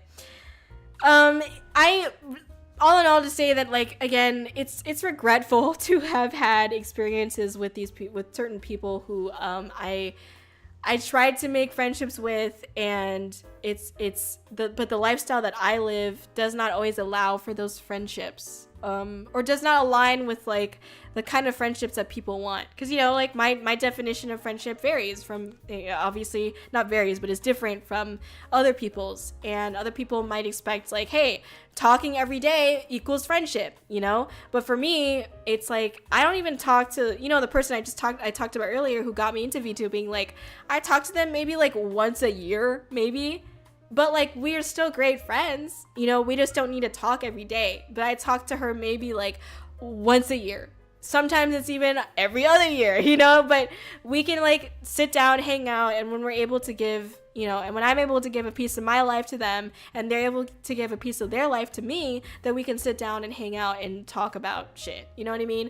But it's never expected, and it's not like needed in order for us to know that we have each other. Because like my friend knows too, like if something big happens and like we need to sit down and have an intervention, then I will fucking sit down and have an intervention. Like there is always like, I will make time for emergencies, you know what I mean? Like that's how that works. But like otherwise, like, you know, we're busy working, we're busy, like we have our careers, we have like our hobbies, we have like, you know, whatever else is going on in our life. So yeah, it's yeah, but I do, it just sucks because like it stressed me out more ways than I can explain, like how my interactions have gone in the DMs. And it's shut me down so much, and I have such a hard time on social media and talking to people now because of like the almost like fear that I have from previous conversations and interactions with people. So, but that's not to say, like, if you got into VTubing to make friends, I think you should continue to pursue that. And obviously you take what I say with a grain of salt, and like, you know, whatever, if whatever makes you happy, you know, and just be careful. I just want everyone to be happy and healthy and safe. Like, you know, don't be careful. Anyway. All right. Next topic. I guess kind of like on that same kind of like tangent. I feel like, oh god, sorry. I feel like something that I kind of regret. It's like a weird love-hate relationship. But I kind of regret basically like banning literally like anyone who says something super uncomfortable. I'll say like right now it's a little more lax, but when it happens like multiple times, then like obviously we ban. But like I feel, so let me explain like what prefaced this. The other day I was on someone's stream. I'm not going to name names. And again, this is just how people want to run their streams, and I respect that.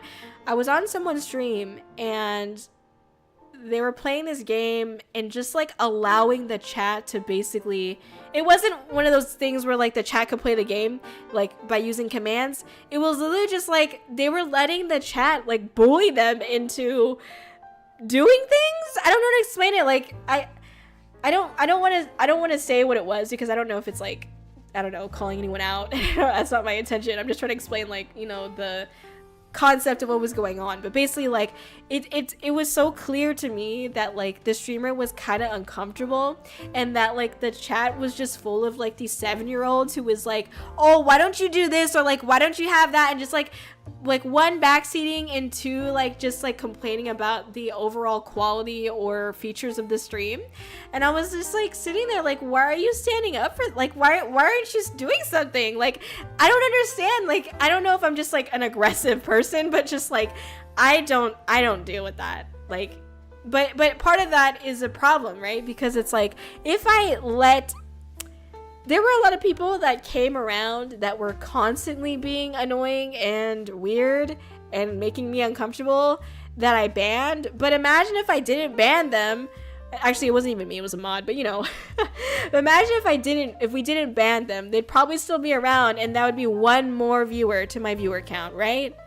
And I feel like that's what that other streamer was doing that I'm talking about, you know, that I saw recently, was like, yes, they're being assholes, but they're one more viewer. 2 more viewers. Like, yes, they're being fucking trolls, but that's adding to the count. And it's crazy to me because, like, I don't know, like, a part of me is like, I kind of regret doing that, because like, what if I just had added, like, just let them hang out, and like, would that have added to my viewer count? I don't know. But at the end of the day, like, I don't know. At the same time, it's like, I don't really regret it because of like the community that I've built. I feel like the people that we've banned, it's because they would make me uncomfortable, and I think would thus make a lot of other people in the community uncomfortable. So I feel like at the end of the day, like, obviously, like, it's not so much like, I think it's more so like preference. Like, at the end of the day, it's however you want to run your stream. And if people make you uncomfortable, but you're okay with, like, you know, them doing that or whatever, it's like, all right, whatever, that's cool with you, and that's fine, you know. Or if you can just get away with saying, hey, stop, and they actually stop, but they still stick around, then that's cool, you know what I mean? But a lot of people, like, we didn't even give them a chance to. We didn't really even say, like, stop. It was just kind of like, okay, you're gone.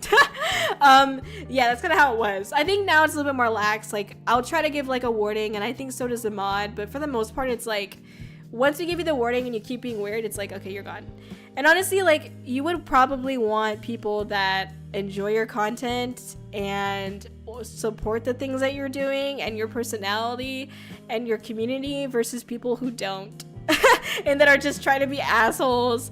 So at the end of the day, I do think it is obviously good to ban people, but in a way, it's like a twisted, weird thinking. Like, I wonder if that streamer that I was talking about would regret, or feels like they would regret, banning the assholes because they would miss those extra viewers on their stream, an extra viewer count. So I don't know. It's all up to preference, right? It's like whatever if that's what you want to do, and that's what you want to do, you know. But personally, I'm okay with banning people. I'm okay with that because I don't want people to act like that and make other people uncomfortable. Because it's just fucking, this is not the place to do it, you know. Anyway, go to Reddit like everybody else. So I think, let's see, what else we got. Oh, so much. Let me drink some water.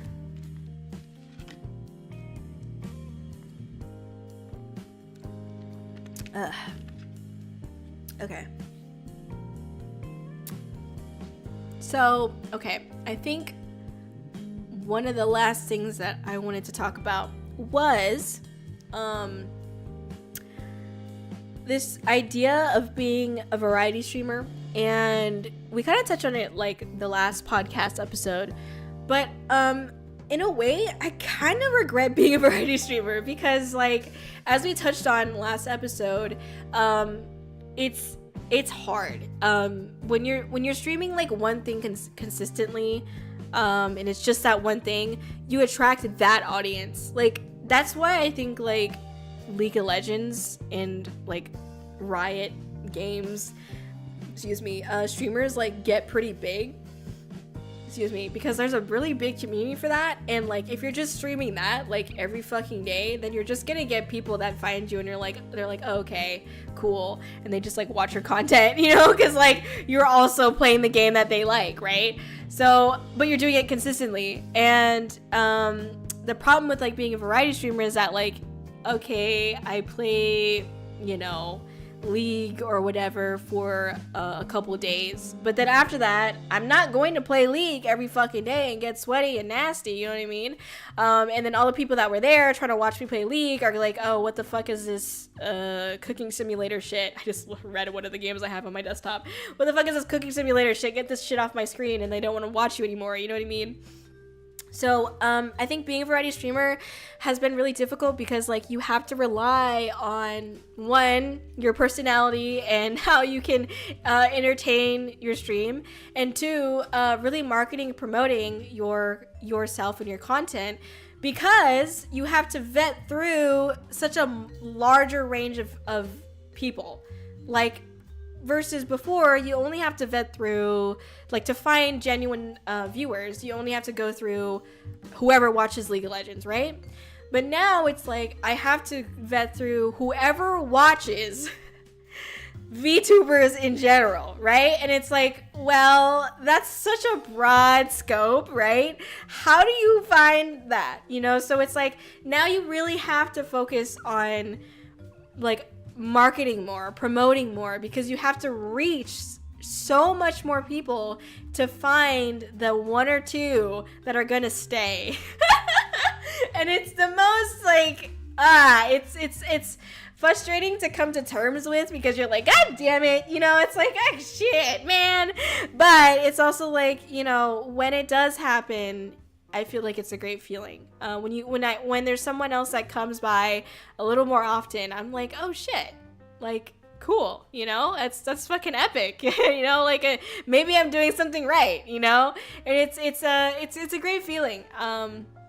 And you know, they're not just here for whatever game that I'm playing; they're here for me and my personality, and it at the same time, it's also very stressful, because like in a way it's like putting a lot of pressure on like me to be entertaining, and like then now I'm worried, like, am I entertaining? Am I making funny poop jokes? You know, and are they gonna like poop jokes? Are they gonna be okay with the raccoon sitting on a toilet with tap water behind them? Like, you know what I mean? Like, I don't know. It's hard to say.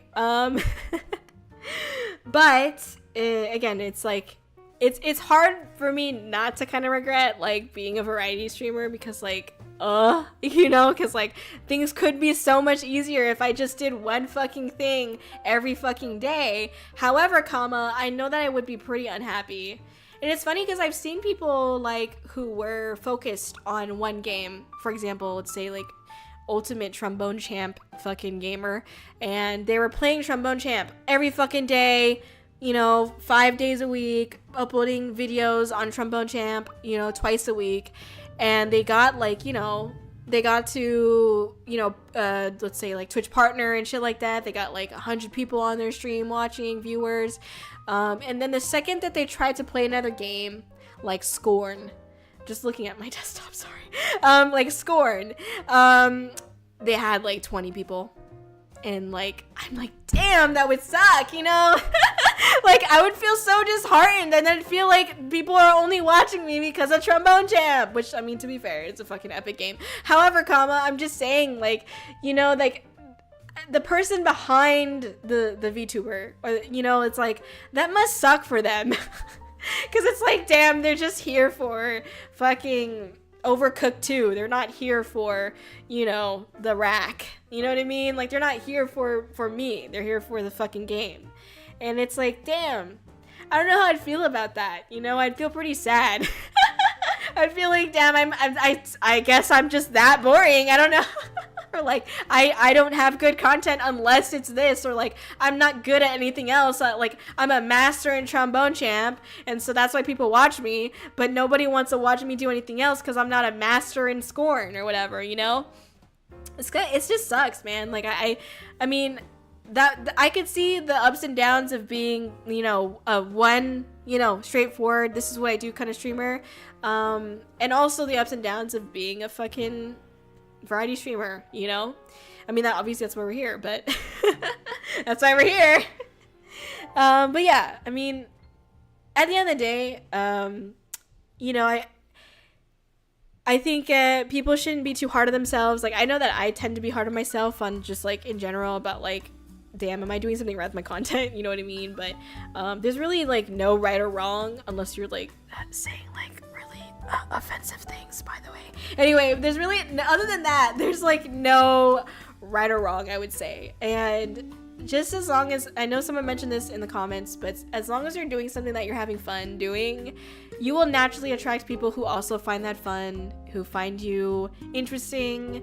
And I think that's more important, to find people that you know, are gonna support you for you. You know what I mean?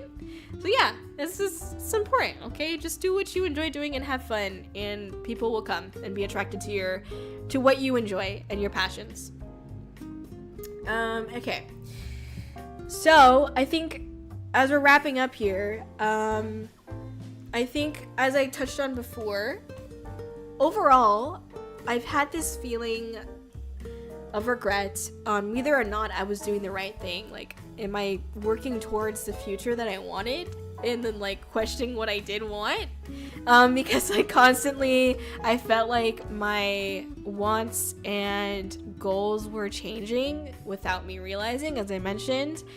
And, I think, like, as I mentioned on stream the other day, a week ago, before my birthday streams, I was very much, like, considering quitting. And to be fair, like, I've thought about quitting, like, I think the time before that, I thought about quitting, like, right before I invested in, like, the new model and stuff like that, because I was like, well, do I want to invest thousands of dollars on this model? You know, because then that means I have to keep, you know, doing VTubing. So that was, like, the time before this most recent time. That was the last time I thought about quitting. But yeah, like a week ago or so, I was thinking about quitting VTubing. And I was taking it pretty fucking seriously, not just like a whimsical, like, oh, maybe, huh? I was being serious about it, okay? I'm not bringing this up to be like, oh, this is a guilt trip. And I was thinking about quitting because of a lot of the decisions that I made before. A lot of the regrets that I had about directions that I took with the stream. I wish I didn't really spend that much time on the projects that I was working on, to be honest. Like, I do really regret, like, all the time and energy and money and effort that I spent on a lot of dumb shit. At least, like, to me, it feels like dumb shit. You know, because it was just, like, it never, not that it didn't pay off, but it was just, like, it paid off in a way that I now do not want, if that makes any sense. Like, my goals right now are now vastly different than what they were when I was working on the projects, right? And so now I'm looking back and I'm like, god damn, like, I really wish I didn't fucking spend my time doing that. It really fucking sucks, you know?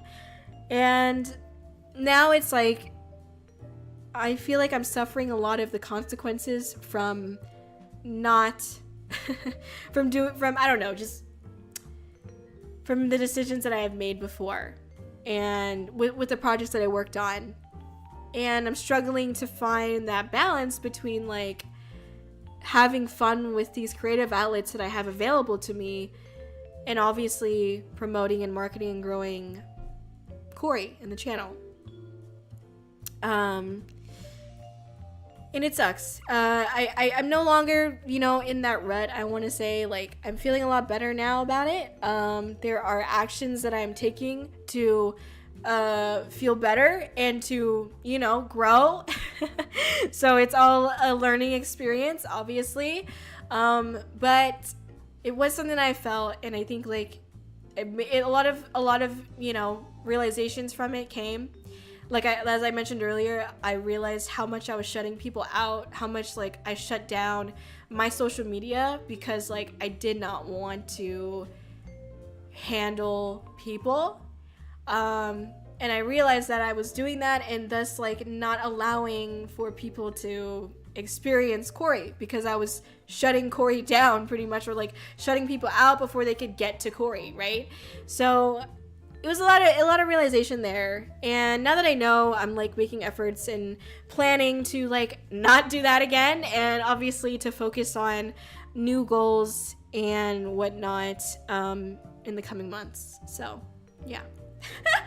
So yeah, we're learning, we're growing, we're trying, and that's all that matters. And I hope that everyone else also feels confident that they can learn and grow and try as well.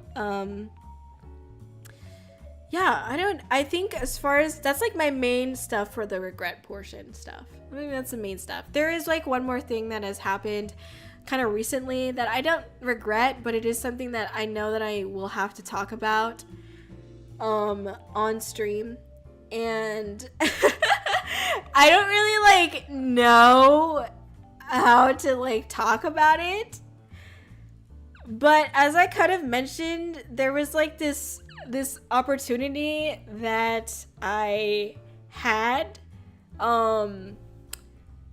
available to me, and I found out like last week or so, a couple days ago actually. Oh my god, when was this? Oh, I'm dying.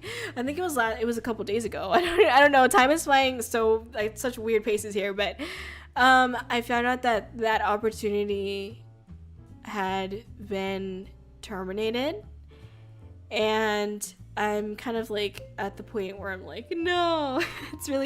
I literally was like low-key high-key in tears. I was like, damn, it really sucks because it was something that I was really excited about.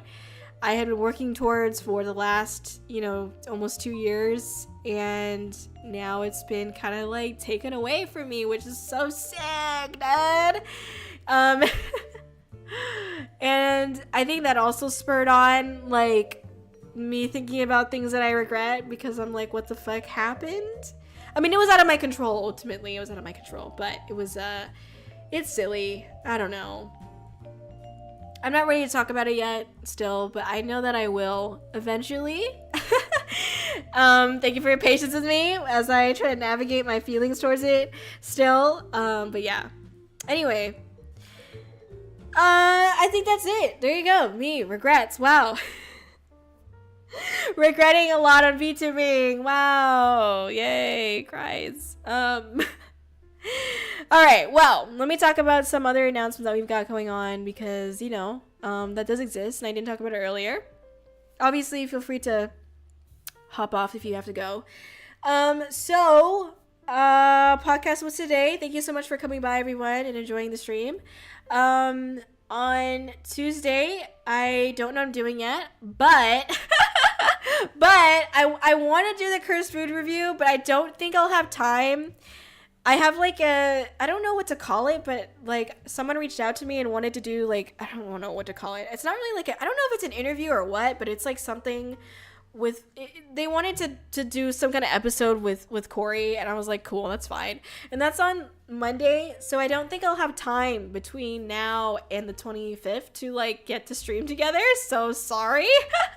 But yeah, so I don't know, we'll see what happens with the 25th. Otherwise I'll do something. There's some like videos I wanted to react to with y'all that I thought were funny, but so we might do that instead. I burped. Okay. Aside from that, I'm on break from the 26th to the 30th. So I'm only going to be streaming next week on the 25th, on that Tuesday. And then I'm going to be outies. Otherwise, starting next month, starting August, I will be streaming on Wednesdays on Twitch. Otherwise, I'll be still, like, YouTube will still be my main streaming platform. It'll be on Tuesday, Thursday, Saturdays. There you go. And that'll be starting in August, and then Wednesdays will be Twitch. There is another day, and I will note it on my monthly calendar that it's going to be like a Saturday that I stream on Twitch, just one Saturday in particular that'll be on Twitch. But yes, aside from that, Tuesday, Thursday, Saturday I'll be here on YouTube, Wednesdays I'll be on Twitch. And I don't know what else is going on next month. Wait, let me pull my calendar. I don't think there's anything interesting. Nothing like really big. I mean, we've got a lot of collabs coming up, so thanks everybody for your patience as I navigate through those. Also, I guess I should mention this. If you want to be a part or a guest on the Dumpster Fire podcast, there is a link to apply to the Dumpster Fire podcast. It is on my website, and that link should be below in the description if you want to check it out. It's under the official podcast tab. Anyway, if you want to apply to be on the podcast, feel free to apply. Please give me time to go through them and, figure out what I'm doing. But yeah, you can apply to be a guest on the podcast if you would like to, through my website. Anyway, yes, fun stuff going on next month, next week, obviously. Thank you so much, everybody. I know that I talked about some negative stuff today, but overall, again, I really appreciate all the experiences that I've had. Thank you for giving me an outlet to be creative. More importantly, giving me a place to grow and better myself, not only as a VTuber, but also as a human being. I've learned so much about myself, honestly, like, the past 2 years, I have seen a lot of change and growth within myself and me being able to reflect on my actions and whatnot. So thank you for allowing me to do these things. Thank you for sticking by me through my ups and downs. Thank you for supporting the stream. It means so much to me, and please continue to support not just yourself, not just, whatever. Just fucking support everything. There you go. No, I'm just kidding. But yes, thank you for being here, and keep doing you, keep taking care, and please be happy and healthy. That's all I want. So yes, thank you, everybody. I'll see you all next time. The next podcast will be on Saturday when I get back, the Saturday I get back, which is 8/5. So that's the next podcast. I think that one I will do the music production chat potentially. Otherwise, I might have a guest, but I don't know yet. I'll let y'all know though. But otherwise, if it's just a solo one, you can assume that I'm going to be talking about music production, the inspirations and reasonings behind how I approach music production. I don't know, question mark. Anyway, there you go. Thank you, everybody. Have a wonderful night. I will be sure to flush. Please be sure to flush and take your poop. And enjoy your nights. Thank you. Bye-bye, everyone. Bye-bye.